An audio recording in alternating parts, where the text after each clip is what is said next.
السلام عليكم ورحمة الله وبركاته. الحمد لله وحده والصلاة والسلام على من لا نبي بعده وعلى آله وأصحابه أجمعين وبعد. اتقوا الله عباد الله والعاقبة للمتقين.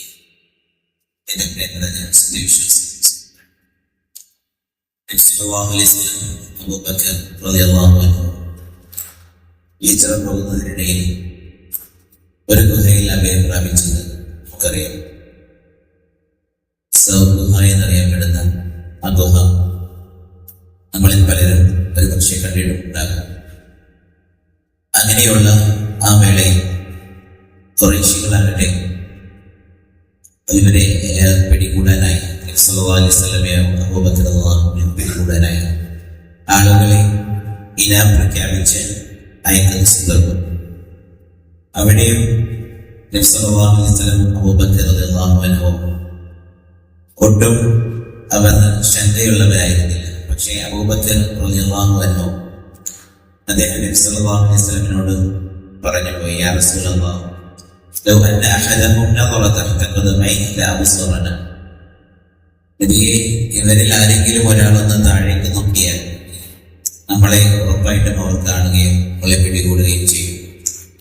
മുകളിലൂടെ ഖുറൈശി ആളുകൾ ഇവരെ പിടിക്കാൻ വേണ്ടി വരുന്നത്, അവർ ഗുഹയുടെ മുകളിലൂടെ ഇവർ പോകുന്നത് കണ്ട അബൂബക്കർ റളിയല്ലാഹു അൻഹു ആണ് നബി സല്ലല്ലാഹു അലൈഹി വസല്ലമിനോട് ഇത് പറയുന്നത്. ഈ സന്ദർഭത്തിൽ നബി സല്ലല്ലാഹു അലൈഹി വസല്ലം കൊടുക്കുന്ന മറുപടി വളരെ ശ്രദ്ധേയമാണ്. മാ വന്നക യാ അബൂബക്കർ ബിഇസ്നൈൻ അല്ലാഹു സാലിസുഹുമ. അബൂബക്കർ, തങ്ങളുടെ ധാരണ എന്താണ്? മാ വന്നക, തങ്ങളുടെ വിചാരം എന്താണ്? ബിഇസ്നൈൻ, രണ്ടാളുകളെ കുറിച്ച്. അല്ലാഹു സാലിസുഹുമ, മൂന്നാമനായി അല്ലാഹു അവരോടൊപ്പമുണ്ട്. താങ്കൾ എന്തിനു ഭയക്കണം? സൂറത്ത് തൗബയിൽ നമുക്കിത് കാണാം. അദ്ദേഹം അബൂബക്കർ റളിയല്ലാഹു അൻഹുവിനോട് നബി സല്ലല്ലാഹു അലൈഹി വസല്ലം പറയുന്നതായി, ലാ തഹ്സൻ ഇന്നല്ലാഹു മഅന. അബൂബക്കർ, വ്യസനിക്കേണ്ട, അല്ലാഹു തീർച്ചയായിട്ടും നമ്മളോടൊപ്പമുണ്ട്. ഈ ഒരു യഖീൻ, പ്രിയപ്പെട്ട സഹോദരങ്ങളെ, ഈ ഒരു യഖീൻ നമുക്ക് ഉണ്ടാകുന്ന ഒരു അവസ്ഥ, ആ ഒരു യഖീനിൽ നിന്നുമാണ് മാത്രമാണ് ഇത്തരത്തിലുള്ള ഒരു ധാരണ ഉണ്ടാവുക. അല്ലാഹു എന്നോടൊപ്പമുണ്ട് എന്നുള്ള ആ ഒരു വിശ്വാസം, ഒരു ദൃഢമായിട്ടുള്ള ബോധ്യം നമുക്കുണ്ടായിത്തീരുന്നത്. അല്ലാഹു സുബ്ഹാനഹു വ തആല തന്നെ പറയുന്ന ഒരു ഹദീസ് നബി സല്ലല്ലാഹു അലൈഹി വസല്ലം ഖുദ്സിയായ ഒരു ഹദീസായി നമുക്ക് പഠിപ്പിക്കുന്നുണ്ട്. അന ഇൻദ ളന്നി അബ്ദി ബി. ഞാൻ എൻ്റെ അടിമ എന്നെ കുറിച്ച് വിചാരിക്കുന്നത് പോലെയാണ്. ഒരു അടിമ അള്ളാഹിനെ കുറിച്ച് എന്ത് വിചാരിക്കുന്നു, അതാണ് അയാൾക്ക് അള്ളാഹ്. അന ഇൻദ ളന്നി അബ്ദി ബി. അങ്ങനെയും അതിനെ വ്യാഖ്യാനിക്കാറുണ്ട്. വേറൊരു രീതിയിൽ പറഞ്ഞാൽ, അള്ളാഹുവിനെ പറ്റി എപ്പോൾ ഓർക്കുന്നുവോ അപ്പോൾ അവിടെ അള്ളാഹു ഉണ്ട്. വഅന മഅഹു ഇദാ ദക്കറനി.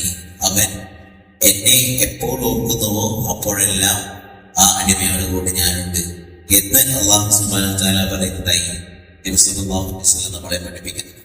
ഈ ഒരു വിശ്വാസം, ഈ ഒരു ദൃഢമായിട്ടുള്ള ബോധ്യമാണ് സത്യവിശ്വാസിയുടെ കരുത്ത്. അള്ളാഹു കൂടെയുണ്ട്.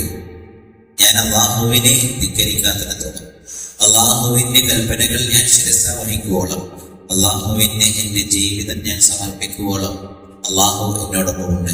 എന്നെ കുറിച്ച് ഞാൻ ഓർക്കുന്ന സമയത്ത് തന്നെ അള്ളാഹു എന്നോടൊപ്പമുണ്ട് എന്നുള്ള യഖീൻ നമുക്കുണ്ടാവുക എന്നുള്ളതാണ് പ്രഥമമായിട്ടുള്ള വളരെ പ്രധാനപ്പെട്ടിട്ടുള്ള ഒരു വിഷയം എന്നുള്ളത്. അപ്പോൾ ആ യഖീൻ അള്ളാഹുവിനോട് നമ്മൾ ചോദിക്കുക.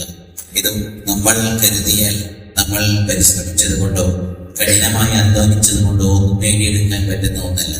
ഇതും അല്ലാഹു സുബ്ഹാനഹു വ തആല തന്നെ നമുക്ക് കനിഞ്ഞ് അവന്റെ ഔദാര്യമായി, അവന്റെ ഫളലായി, അവന്റെ വലിയൊരു നിഅമത്തായി നമുക്ക് നൽകിയെങ്കിലല്ലാതെ നമുക്ക് ലഭിക്കില്ല. അള്ളാഹുവിനോട് ചോദിച്ചുകൊണ്ടിരിക്കുക. അള്ളാഹുവിനെ കുറിച്ചുള്ള അറിവ് അവനോട് ചോദിക്കുക. അള്ളാഹുവിനെ കുറിച്ചുള്ള മഅരിഫത്ത്, അള്ളാഹുവിനെ പഠിക്കുവാനും അറിയുവാനും, അതിലൂടെ മാത്രമേ, യഥാർത്ഥ അറിവിലൂടെ മാത്രമേ നമുക്ക് യഖീൻ ലഭിക്കുകയുള്ളൂ. അതുകൊണ്ട് ആ രീതിയിൽ അള്ളാഹുവിലേക്ക് അടുക്കുക, അള്ളാഹുവിനോട് ചോദിക്കുക. റബ്ബ് സുബ്ഹാനഹു വ തആല തൗഫീഖ് നൽകി അനുഗ്രഹിക്കട്ടെ. വൽഹംദുലില്ലാഹി റബ്ബിൽ ആലമീൻ. വസല്ലല്ലാഹു അലാ നബിയിനാ മുഹമ്മദ് വഅലാ ആലിഹി വഅസ്ഹാബിഹി അജ്മഈൻ. സുബ്ഹാനല്ലാഹി വബിഹംദിക അഷ്ഹദു അൻ ലാ ഇലാഹ ഇല്ലാ അൻത അസ്തഗ്ഫിറുക വഅതൂബു ഇലൈക. അസ്സലാമു അലൈക്കും വറഹ്മത്തുള്ളാഹി വബറകാതുഹു.